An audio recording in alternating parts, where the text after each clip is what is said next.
দেশের বিরাজমান সংকট কাটাতে রাজনৈতিক সরকার প্রয়োজন, এজন্য দ্রুত নির্বাচনের ঘোষণা দিতে হবে বলে মন্তব্য করলেন বিএনপি মহাসচিব মির্জা ফখরুল ইসলাম আলমগীর।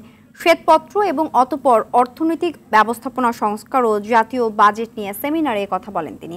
এ সময় বিশিষ্ট অর্থনীতিবিদ ডক্টর রেহমান সোবহান বলেন, দেশে আর্থিক খাতে অনিয়ম দূর করে পুরো ব্যবস্থাকে শুদ্ধ না করলে অর্থনৈতিক স্থিতিশীলতা আসবে না। আতিকা রহমানের রিপোর্ট। শ্বেতপত্র এবং অতঃপর অর্থনৈতিক ব্যবস্থাপনা সংস্কার ও জাতীয় বাজেট নিয়ে সিম্পোজিয়ামের আয়োজন করে শ্বেতপত্র প্রণয়ন কমিটি।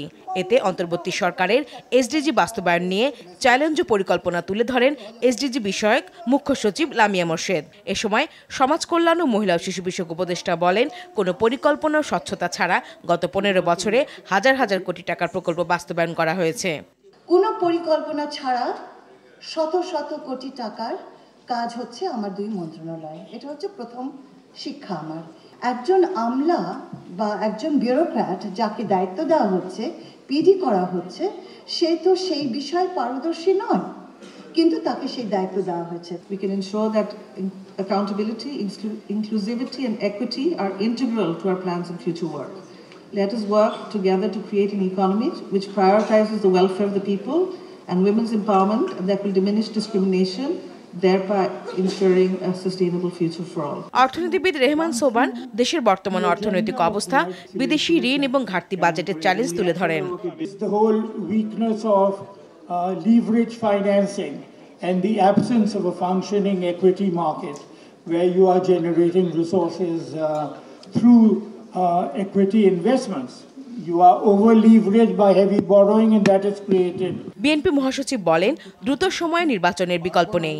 আন্দোলনকারী সবাইকে নিয়ে একটি জাতীয় সরকার গঠন করতে চায় বিএনপি। জাতীয় সরকার গঠন করার কথা বলেছি আফটার দ্য ইলেকশন, অর্থাৎ ইলেকশনে যারা আসবেন এবং যারা আন্দোলনের সঙ্গে জড়িত ছিলেন তাদের সকলকে নিয়ে আমরা একটা সরকার গঠন করার কথা বলেছি। আমরা বলছি যে আমরা এই সংস্কার প্রস্তাবগুলো আমাদের সম্পূর্ণ সম্মতি আছে, কিন্তু একই সঙ্গে আমরা যে কথা জোর দিচ্ছি যে নির্বাচনের ঘোষণাটা তাড়াতাড়ি হওয়া উচিত। যে নির্বাচনের মধ্য দিয়ে আমরা জনগণের কাছে যেতে পারবো, জনগণকে সম্পৃক্ত করতে পারবো এবং জনগণের মধ্য দিয়ে একটা পার্লামেন্ট আমরা নিয়ে আসতে পারবো।